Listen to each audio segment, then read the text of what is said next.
This week on Myths and Legends, we're in Indian folklore, with a story about how doing jobs for that sinister-looking stranger in a cemetery might be a good idea for once. The creature this week is a kangaroo dog with deadly flatulence.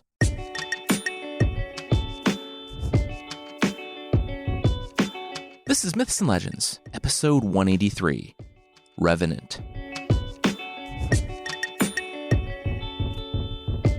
This is a podcast where I tell stories from mythology and folklore. Some are incredibly popular stories you think you know, but with surprising origins. Others are stories that might be new to you, but are definitely worth a listen.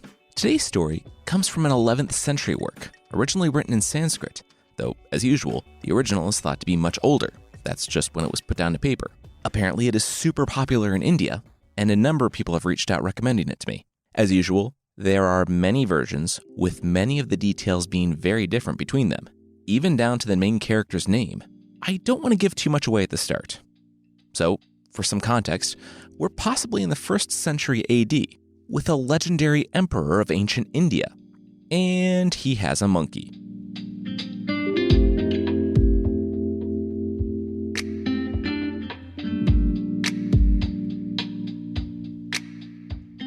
Hey, check it out.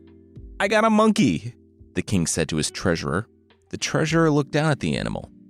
Okay, he'll bite, but hope the monkey doesn't. Who gave you a monkey? The king shrugged. It just wandered in here yesterday. The treasurer nodded. Okay, then this thing's absolutely gonna bite. He's gonna go stand over there. The king laughed and told him to relax. The monkey was trained. It escaped from its old master or something. It was cool. Oh, here he comes. The fruit guy. Every day, for the last 10 years, a beggar had come into the hall of the king with fruit. Oh, look, the king understood that for a beggar to give fruit to him, that was a big deal for the beggar. So every day, the king made a show of accepting the fruit, marveling at the gift, and then telling the superintendent of his treasury to take such a marvelous treasure back to the vault. And they did the same thing that day, putting on a show which had good intentions but was likely pretty condescending to the beggar, who seemed to know that the fruit was a humble gift for a king. The beggar bowed low and left the room. As the treasurer was headed out with the fruit, though, something out of the ordinary happened. The monkey, spotting the fruit, scurried over, grabbed the fruit in the treasurer's hand, and bared his teeth, while the treasurer tried to maintain the hold on the fruit.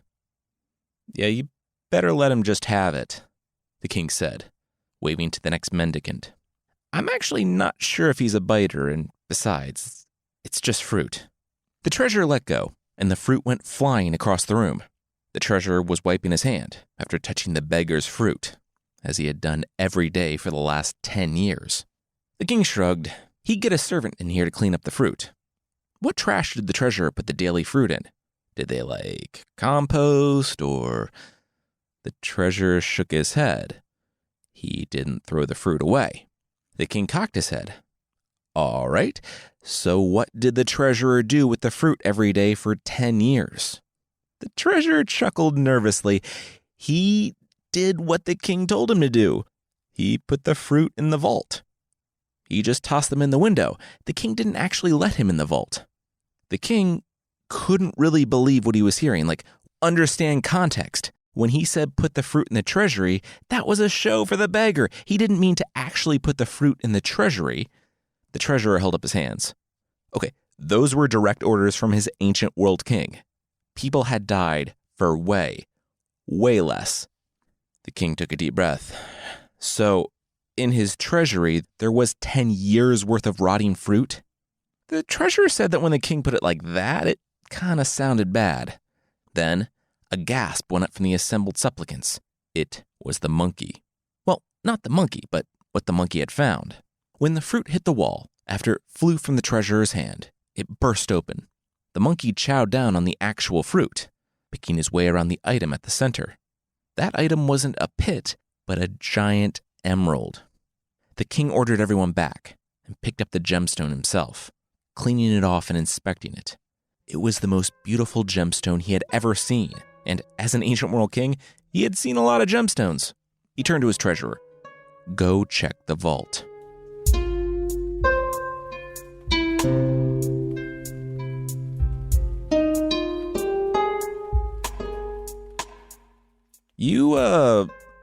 really played the long game with that fruit thing, the king said to the smirking beggar the next day, a pile of recently washed gems sitting next to him. The beggar smiled and presented the king with another piece of fruit. The king, who I should mention was named Vikram, sat back, and the treasurer stepped forward. The treasurer said that they needed some answers. They wouldn't be taking any more of his fruit until he told them what was going on. Vikram looked at the treasurer and nodded. Good job using his big boy voice. The beggar didn't address the treasurer, but looked directly at Vikram, the king. It's just that he had a quest. That drew the king's look for a second, and the beggar smirked. A quest that only the bravest, most powerful man in the realm could complete, and at the end of which, he would be given untold cosmic powers. I'll do it, Vikram bellowed. The treasurer facepalmed. The beggar nodded. Excellent. On the last night of the waning moon, come to the great cemetery after dark. I'll be waiting for you under the fig tree. There, I will tell you of this quest. Vikram nodded. The beggar asked for the strongest, bravest man in the world, and he got him. Vikram would be there.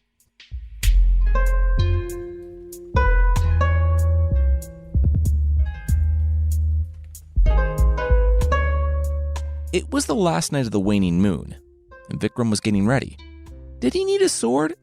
He should bring a sword. The treasurer was still trying to talk him out of it. He, the king, was meeting a sinister-looking stranger in the cemetery after dark. Alone. Did he think this was a good idea? The king cocked an eyebrow.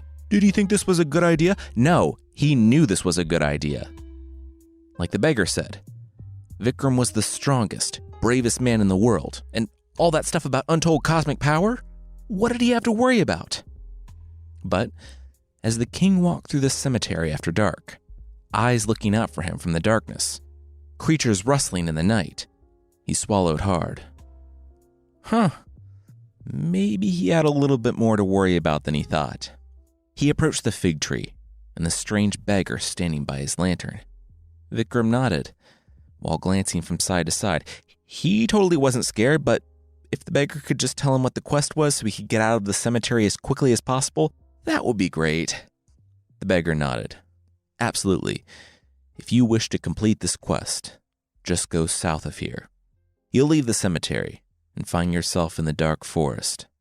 Eventually, you'll find a sisu tree with a body hanging from it, a corpse. Bring it here. The king took a deep breath.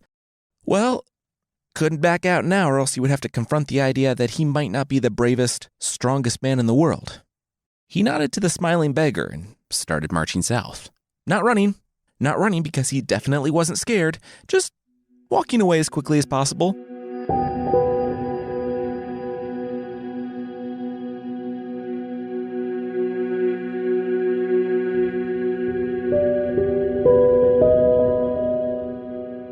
The king looked at the bloated, decaying body hanging from the tree. There were a couple of questions that came up on the walk here, like, how did the beggar know that there was going to be a body in the tree? And why did Vikram, the king, wear a silk shirt on a quest? I mean, he didn't know he would have a corpse slung over his shoulder for an hour or so on the walk back. He sighed and started to climb the tree. The sword that he thought would be for slaying monsters or brigands made short work of the rope holding the man in the tree. But Vikram nearly fell to the ground himself when the body screamed. He leapt from the tree and went to the neck, trying to loosen the rope to get the man, who was somehow still alive, air. He rubbed the man's limbs to get blood flowing, but they were already cold. The man was dead. So why was he laughing? Vikram pursed his lips. Oh, it was a Vitala. Vitala is often mistranslated to mean vampire, but it's really more of a spirit that takes possession of a corpse. You can't really even call it a zombie, because a lot of the times the body that it reanimates is not its body, but one that it found. While in the possession of a corpse, the corpse doesn't decay, and also unlike a zombie, it's not some shambling, mindless, undead creature, but a very smart and often prophetic monster. Vikram looked at the corpse. Its hands and feet were bound, and even though the monster inside it was laughing, It couldn't do more than ruin Vikram's nice shirts. He could buy more shirts. He had recently come into a lot of fruit-related wealth. He reached down to grab at it, but just before he touched the monster, it was gone. It was back in the tree, hanging, laughing at him. The king sighed, climbed, cut the rope again, and, once again, found the Vignola on the ground. This time, the creature didn't move. He gripped the dead man by his hands and lifted him over his shoulder. The Vignola didn't move. Didn't fight, didn't kick. It just stayed silent. For about 15 seconds. "O king," it said, "to amuse you on this journey, I will tell you a story. Listen." Vikram shook his head. He really didn't want to hear a story, and this thing's breath was horrible. The Vignola continued, "Hear me, O king. I will tell my story on the condition that if you know the answer to the question at the end of it, I shall go back to my tree and resume hanging. If you do not know the answer to the question, I shall come with you. But if you know the answer to the question and do not say it, your head shall explode." Vikram cocked an eyebrow, like in a mind-blown sort of way.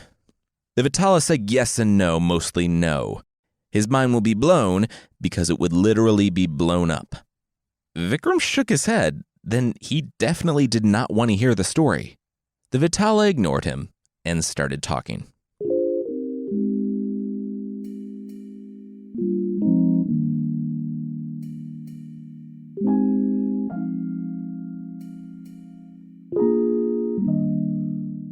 The prince saw her bathing by the river, but not in like a sketchy way. Probably. The prince and the woman met eyes, and both smiled. The prince's minister, who was, I guess, also watching women bathe, because, okay, saw the woman, and so much more. In a matter of minutes, she was gone, ushered away by her servants. The prince dropped to the ground, forlorn. She was the most beautiful woman he had ever seen, and she disappeared, never to be seen again. The minister looked at him, and then back to the river. Really? He didn't see that? She told him exactly where to find her. Now, a lot of this is based on wordplay that doesn't exactly translate, but the minister told the prince that when the woman put the lotus in her ear, it meant that she lived in the kingdom of a king named Ear Lotus, which his actual name sounds way different than Ear Lotus. When she folded it to make it look like a row of teeth, it meant that she was the daughter of a man named Bite. And since the minister knew everyone of every city, he knew that in such city there was an ivory carver with the nickname Bite, a rich man. When she put the lily on her head, well, okay, this part was so obvious that he felt like he didn't even need to say it. Her name was Lily. How was I supposed to get all that from a woman putting a lotus in her ear, biting it, and then putting a flower on her head? The prince asked. How were you not? The minister replied. Whatever, let's just get going. And so they did. When they arrived at the city, they still had an issue. They didn't know where Bite lived. As luck would have it, eventually they chanced on a person who not only knew Bite, but was a servant of his daughter. But she couldn't serve her mistress now because her dress was stolen. You see, her son was a gambler, and he had gambled away in a fit of... The prince held up his hand. We're already 2 stories deep, and this isn't Inception. Here's money for a new dress. We need your help. A day in a new dress later, the woman was with Lily in the woman's room, whispering the message from the prince. My child, the prince and counselor have come to take you. Tell me what to do now. And Lily, who was in the process of smearing her hands with camphor, smacked the woman twice on the face, once with one hand, once with the other. Well, this didn't go well, the prince said when the old woman returned. Are you serious? The minister screamed. That went great. The prince said that their messenger was smacked in the face. How was that great? The minister grabbed the old woman's face. Look at it. See the 10 fingers of camphor smeared right on her face. That meant that the prince must wait 10 days before seeing her, because the next 10 nights are bright with moonlight. The prince was suspicious. Okay. He had trusted the minister this far, sure. Who wants dinner? For the next 10 days, they basically just hung out in the city and feasted with the old woman. They were obviously very critical to their own kingdom, since they could disappear for weeks on end while doing absolutely nothing. When the old woman returned after 10 days, she had another strike against her. By that I mean an actual strike. This time, Lily had hit her on the chest with 3 fingers stained with red. When she returned that night, both she and the prince turned to the minister, who couldn't believe no one else saw the symbolism. Really? He had to explain everything? All right. The next 3 days were going to be dangerous. They shouldn't attempt to contact Lily. After 3 more days of feasting, where the prince sold off some of his walking around gold, the woman once again returned to Lily. Instead of beating her with coded messages, sat her down to yet another feast, where she was treated to wine for, quote, the whole day. It was in the evening that, from the streets, they heard a screaming. An elephant had escaped its stable and was stamping on people. Lily said that the woman couldn't very well leave via the streets. She had to go another way. After the rope led her down in the garden, where she climbed a tree, walked along the wall, and then climbed down another tree, the old woman was outside of the wall, out of the path of the rampaging elephant. She went home. All your wishes are fulfilled, the minister boomed, when he learned of the feast packed with day drinking and threats of elephant violence. He paused. The prince spoke up. Look, I'm not going to keep doing this, like Holmes and Watson thing, where you tell me all these deeper meanings and I marvel. Out with it. The minister said that Lily had showed them the way. The prince could simply enter by the way the old woman had left. So, the prince started, the minister was saying that he should just surprise the woman in her bedroom because an unrelated elephant attack forced a servant to take a different route home? The minister nodded, beaming. Well, good enough for me, the prince yelled, and started stretching for some tree climbing.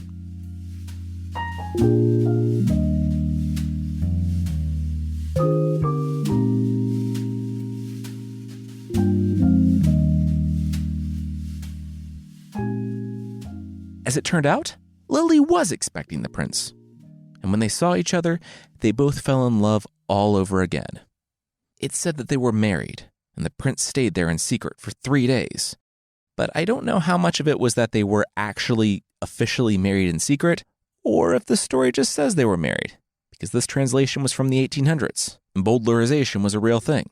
Anyway, when the 3 days were up, the prince said he needed to go tell the guy he came here with that he wasn't, apprehended and executed. Lily was suddenly very attentive. Huh, tell me more about this guy. Later on that day, when the prince was back with the minister, a messenger arrived from Lily. She had cooked rice and dates for her new husband's friend, and only her husband's friend. Remember, the prince was eating dinner with his wife tonight, so he shouldn't eat here at all. Seriously, don't eat that. The prince nodded at the servant, waited for her to leave, and, of course, didn't listen. What could be the harm in one small bite? He tossed a date into the air, but the minister caught it. He pointed to the dead dog on the floor. Bad dates. The prince, at first shocked that the food from his wife was poisonous, looked to the ground, and then to the table with the dates. Wait, the dog couldn't get up there. Did he feed the dog knowing that it was poisonous, just so he could do this Indiana Jones reveal here? The minister shrugged. Guilty. Anyway, he was at risk. The prince's wife was clearly jealous of what they had. And what is that exactly? The prince said. Is that defined in the story, or are we just going to roll with Lily being upset about our connection without explanation? Without explanation, then? Cool. It was a day later, when the local king, King Earlotus, his young son died. And the minister had a plan. Go to Lily, get her drunk with wine, so drunk that it's like she's dead. When she's out, take this 3-pronged fork and brand her thigh. Then steal her jewels and leave. The prince said that he didn't need her jewels. He had enough gold on him to buy weeks' worth of feasting. Was the minister making this personal, just because she, tried to kill him? The minister asked the prince to trust him. The prince sighed. Well, the minister had gotten him this far. The least he could do was funnel so much wine into his secret wife that it was like she was dead. brand her, and then rob her. And he did do that. And that's why, a week later, when he was walking with the jewels, he was arrested.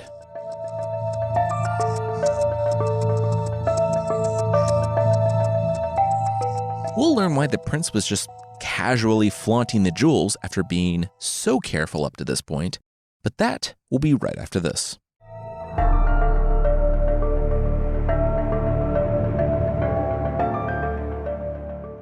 The prince held up his hands.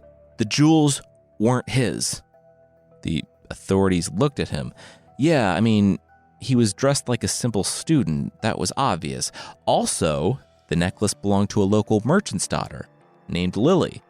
She had been robbed last week, so they were looking for these pearls. The prince, who was actually kind of having fun playing around being someone who didn't own a tiger, said it was his master. His master gave it to him. When the police met the student's master in the forest, a humble hermit who didn't look anything like a prince's minister, the man nodded. Yes, he had found the necklace. But wait, there's more. He had found it, wait for it, pausing for effect, from a witch. The police gasped, and the minister smiled.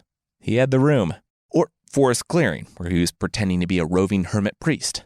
He said that just last night, he had been walking through the forest, where he saw not one witch, but 12. They were dancing in circles around a fire. You know, witch stuff. Wait, which stuff? The guard said, and then cracked a smile. The hermit shook his head and continued.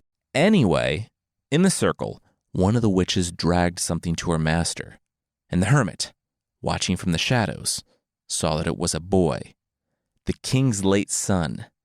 Then, as in the second worst Indiana Jones movie, the witch reached into the chest and brought out the boy's heart for her mistress. The hermit said he couldn't stand for that, so he confronted the leader. The witches fled, but their leader loomed. The hermit wasn't scared, though. He had prepared a magical spell. And, gripping her pearl necklace, the fork in his hand grew red hot. He branded her on the thigh, and she ran off. He gave the pearls to his student to sell, because, even hermits need to eat. The police confiscated the pearl necklace, and an old woman, an employee who was trusted by the family, confirmed that it was Lily's. The police went to the king, who demanded that Lily be arrested and searched. When it was discovered that she did, indeed, have the brand on her, it was decided that she must be a witch. In a honestly convenient development, the king ended up asking the hermit which punishment was fitting for a witch. And he said that while her crime was horrendous, she didn't kill the boy, only mutilated his body, so she shouldn't be executed. She should just be stripped naked and forced out into the dark forest. That night, she was picked up by the prince and his counselor as they rode back home through the forest.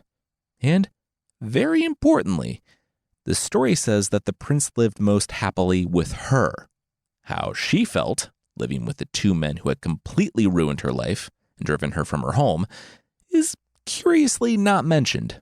The cherry on top of this tragedy pie is that when Lily's parents went looking for her in the forest and couldn't find her, they assumed that she had been eaten by wild beasts in the field. So the mother and father, knowing that their daughter had been innocent and that they had been a party to her death, died of a broken heart themselves. And now, the Vignola, the talking corpse, said to King Vikram, his means of conveyance through a different dark forest. A question, a riddle. Remember, if you know the answer, you must say it. If you answer correctly, I go back. If you're stumped, then I come with you. But if you lie and pretend you know the answer, then your head will explode. The question is this: who is responsible for the deaths of Lily's parents? King Vikram said that was easy. King Earlotus. The Vignola paused. Hold up, just like that? Why? The other three did it. Are crows to blame when the geese eat all the rice? King Vikram said that those three were not to blame. The counselor was right to do his master's business. Lily and the prince were madly in love and didn't think about what they were doing. The king, though, and he knows from personal experience, had law books and spies to find out the truth. and he was so caught up about the death of his son that he condemned Lily without being fair. He acted without thinking. He is to blame. So, how about it? How'd I do? In a moment, the burden on his back was gone. The king sighed. Oh, yeah. If he got it right, the guy went back to his old tree. Cool. Well, it looked like he got the question right. Now he just had to walk all the way back to the tree. The king shook his fist in the air and cursed his own intelligence and wisdom, and for good measure, his general attractiveness and abs.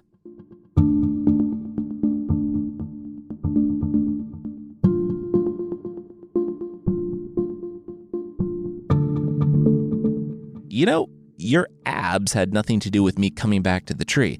It kind of felt like you were just bragging, the Vignola said to King Vikram, as the king climbed the tree, cut the corpse down, and hefted him back on his shoulder. They were just a few steps away from the tree the next time, when the Vignola started talking. Hey, want to hear a story? It's a long walk. I could tell you a story. No, please no, not again, Vikram replied. I need a question answered. All right, this one is about a dead girl that was brought to life by 3 lovers, and whose wife she should be. Is the answer who she wants to marry? Vikram asked. The Vignola laughed. This is folklore. It almost never is. Okay, so we're not going to go too deep into the story. Basically, 3 Brahmin youths wanted to marry a girl, and she didn't want to marry just one and hurt the feelings of the other 2. So they just hung around, quote, feasting on the beauty of her face. Coral, the girl, fell sick and died. One man became a monk and found a magical spell that brought the dead back to life. One took her bones and dipped them in the Ganges, and the third just slept in the cemetery with her ashes. Coral was brought back to life, either by the magical spell or the dipping of her bones in the river, but definitely not by the guy who slept next to her ashes. At the end of the story, Vikram ruled that the one who deserved to marry her was the one who slept with her ashes, because that's something a husband would do. The other 2 are merely something fathers and brothers would do. With that, the Vignola disappeared again. Vikram sighed. Looks like he was really getting his steps in today. All right, he began his walk back to the tree.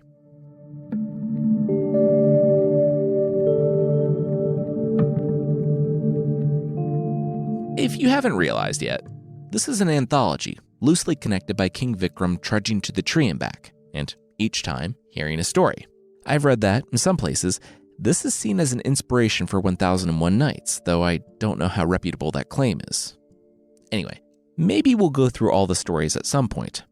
But right now, we're really only focused on the framing narrative, that of King Vikram, the beggar, and the Vignola. We'll jump back in at story 24.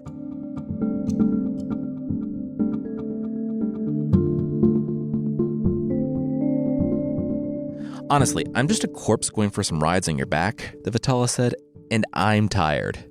I can't imagine how you feel. I'm impressed, though. So, I'm going to give you a hard one. It had been a long night, and King Vikram was sweating, his arms and legs burning. His wisdom and intelligence had been tested from every angle, and even though he was talking to an evil spirit, he had to admit that he was forced to think about things he had never thought about before. About his responsibility as a king and a leader. After tonight, he would sleep for a week, but he was going to change some things. All right, so story 24, the Vignola started. A father and son were walking through the forest when they spotted some footprints. They looked down. These are small and, quote, clean cut. They must belong to women. The father slapped the son on the back. When they found the women, he would let his son choose which one he wanted, and then he would marry the girl. Really? Vikram asked. I know, just it's part of the story, the Vignola replied. Anyway, they had no way of knowing that one of the women was recently single, because her husband, a king, had been brutally murdered, covering her escape from a destitute city of robbers they had chanced upon. They did all this fleeing their own kingdom because of a family coup. The son looked at the footprints. Well, he picked the one with smaller feet, obviously. She was the younger one. He chose her, and his father could have the other. The father shook his head. No, the young man's mother was the only one for him. And she's dead. It's time to move on, Dad, the young man said, and quoted a poem. It said, "What fool will go into a house? 'Tis a prisoner's abode, unless a buxom wife is there, looking down the road." The father shrugged. That rhymed, so it must be right. Also, he wasn't just looking for an excuse to move on, but wanted his son's tacit permission. All right. He wasn't picky. He'd take the big-footed one.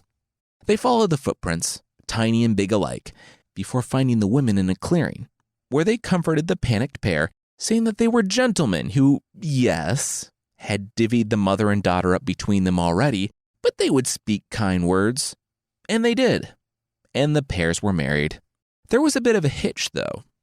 The widowed mother had small feet, and the daughter large. The son couldn't simply go back on his offhanded comment that he made while inspecting footprints, so the son was married to the woman the age of his father, and the father was married to the girl the age of his son. The father's son was his father-in-law, and the father was the son's son-in-law. Anyway, they both had kids, the Vignola continued. A lot of them. The question, if you choose to accept it, and you accept it pretty much automatically by hearing it, is this. What is the relation between the children of the two couples? There was silence. Vikram tried to work it out in his head. All right, were they aunts and uncles? But how could you be both a niece and a nephew and an aunt and uncle at the same time? Oh my gosh. He didn't know. He didn't know. He jumped up and down. It was over. He turned to the Vignola. High five, bud. Ooh, that was a bad idea. This guy was still decomposing. The corpse smiled. For listening to all these stories, for answering so correctly so many times, the king's reward was another story. The king blinked. Wait, what? The Vignola said that no one was supposed to ever get this far. He would get to hear one final story. Pay attention. This was an important one. There was once a couple who wanted a son. They wanted it so badly that they went to a sorcerer, a tantric sorcerer, who told them they could have not one boy, but two. And these children could be theirs if they consented to letting them be educated under the sorcerer. The parents struck that bargain. And, as most bargains with a sorcerer, this one went badly, but not for the parents. When the boys were still young, they were sent off to live with the sorcerer. One of the boys wasn't taught anything. He was treated well, but kept separate from his brother. The other had a more difficult life. He was naturally more intelligent. Maybe that's why the sorcerer chose him.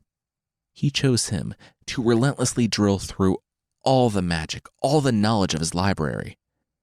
When the boy collapsed from exhaustion, the sorcerer's cane across his back woke him back up. He came to realize, this boy, that he wasn't going to make it out of the sorcerer's home. Years passed. He learned, accidentally, that his brother had been sent home, that the sorcerer had told the parents of a terrible accident. But, silver lining, they still had one son, the twin that had nothing but good things to say about the sorcerer. They would never know what happened to the other one. The day the boy, now a young man, died, it wasn't from exhaustion or malnourishment or disease, though it easily could have been, but from the knife of a sorcerer. He was too tired to fight anymore. When the sorcerer sacrificed the boy, he gained dark, arcane powers. But that wasn't enough. Vikram rolled his eyes. Is the question this time who is responsible for the boy's death? Because, it might be the sorcerer. Vikram, the Vignola said. He was serious this time. He's waiting for you now. The one who killed the boy. The one who sacrificed me. He's back in the cemetery. He's waiting to do the same to you. It shouldn't have lasted this long, this night, the Vignola continued. I shouldn't be telling you any of this. I was bait. After he gained the power from my sacrifice, I didn't get to leave. I didn't get to rest. I was transformed into a revenant, a monster of the night, a Vitala forced to do his bidding. Even in death, I wasn't free. Like I said, it shouldn't have lasted this long, but you knew all the answers to all my questions. In there, somewhere, is a good king, a king who knows what's right. If he survives the night, be that king. That's why the Vitala asked the questions, to find the man who could, once and for all, stop the sorcerer. Vikram stopped. If the Vitala was right, then they should stop right here, run away. The corpse shook his head. That wouldn't work. The sorcerer's power was too great. He would find them. There was another way, though.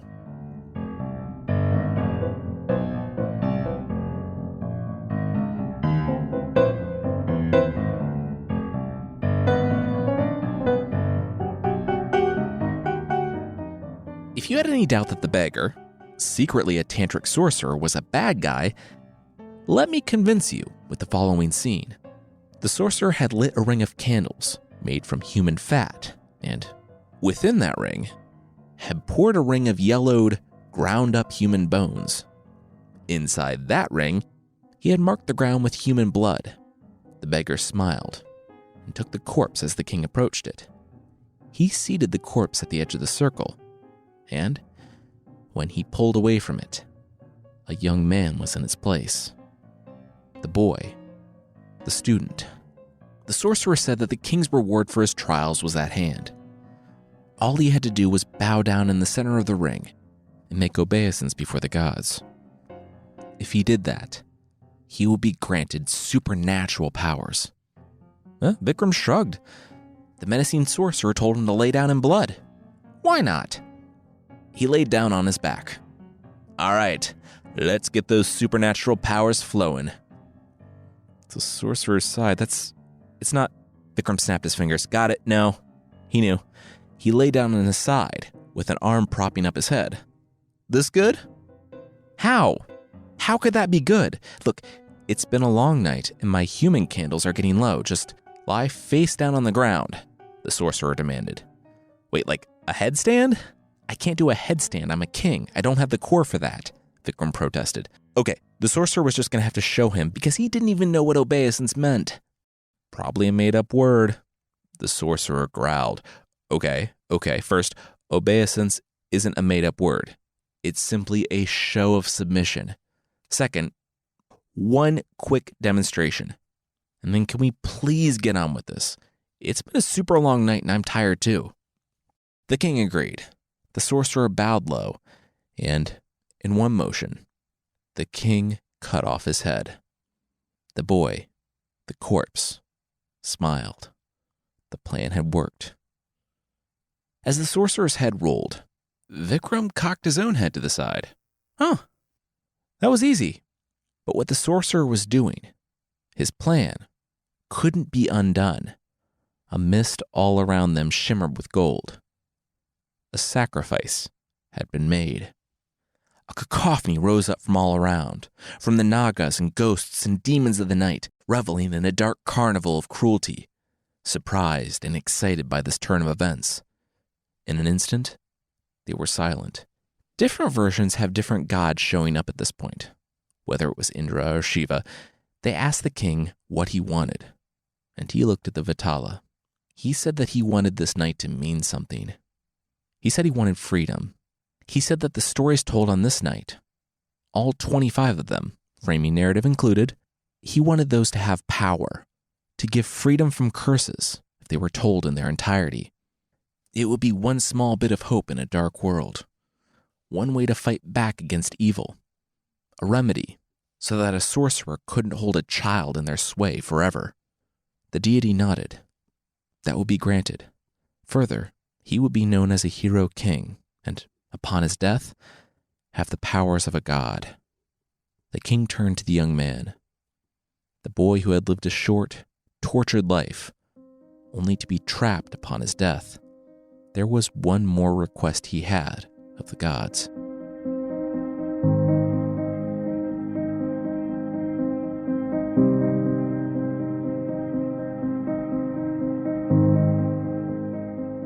he would have a second chance. The boy would keep his power, but his mind would be cleared from the pain of the past.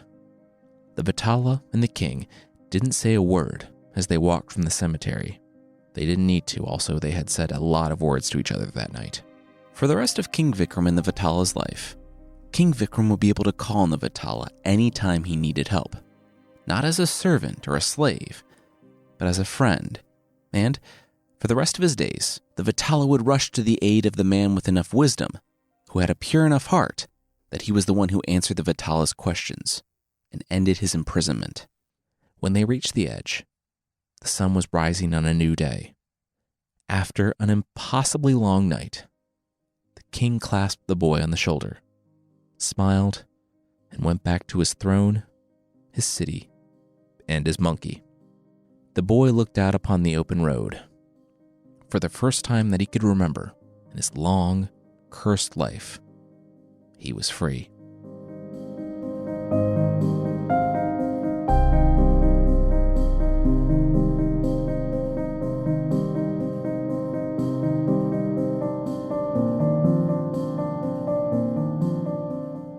That's the story of Batal Pashishi, or the 25 Tales of the Batal. It's a rare instance where the framing narrative is just as compelling as many of the stories. And if you'd like to look into the story, I posted many different versions on mythpodcast.com. The story is a really interesting one to me, especially 250 plus episodes in, because when I read about evil creatures, I always just assume they're basically just straight chaotic evil. That's what they are. And for a corpse, zombie, vampire, demon who hangs from trees and cemeteries, I feel like that would have been a pretty fair assumption. I mean, it certainly is by everyone in this story. But in the end, this story challenges that. In one version, we see that the creature that I would have just written off as evil is that way because they were warped by the pain of their past. And in the end, they were given a second chance. And through that second chance, they were able to help a great king do good. In that way, it's kind of inspiring.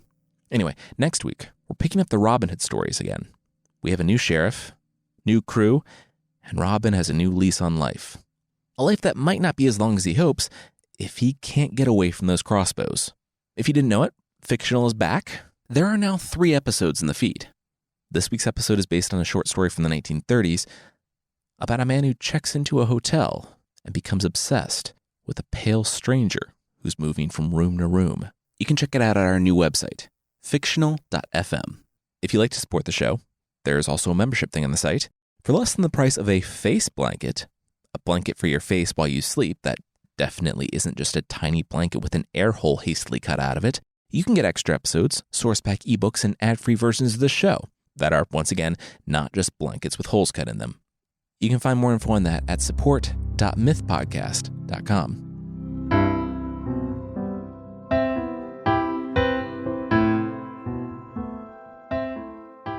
The creature this week is the Sigbin from the Philippines.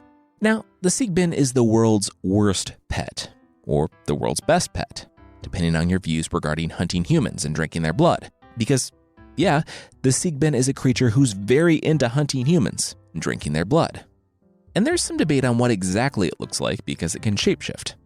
Almost. It's like it read the manual on shapeshifting and just tossed it down halfway through because it got the gist of it. It doesn't need to read the whole thing. That's boring.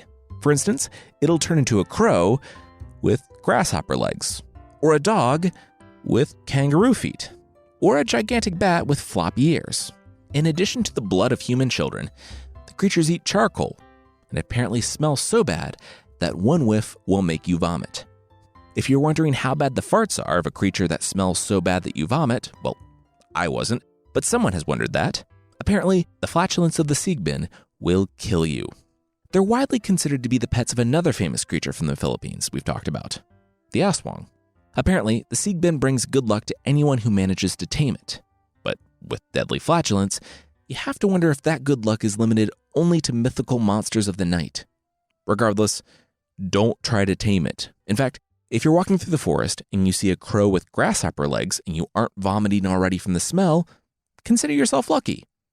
Also, run!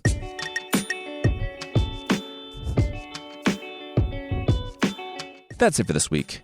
Myths and Legends is by Jason and Carissa Weiser. Our theme song is by the band Broke for Free. and the Creature of the Week music is by Steve Combs. There are links to even more music in the show notes. I want to say thanks to SimpliSafe for sponsoring us this week. SimpliSafe is the home security for right now, when feeling safe at home has never been more important. SimpliSafe was designed to be easy to use while protecting your whole home 24/7, starting at 50 cents a day. Order online easily, open the box, place the sensors, plug it in, and your home is protected around the clock. No technician has to come to your house. Head to simplisafe.com/legends and get free shipping and a 60-day money-back guarantee. All right, thank you so much for listening, and I'll see you next time.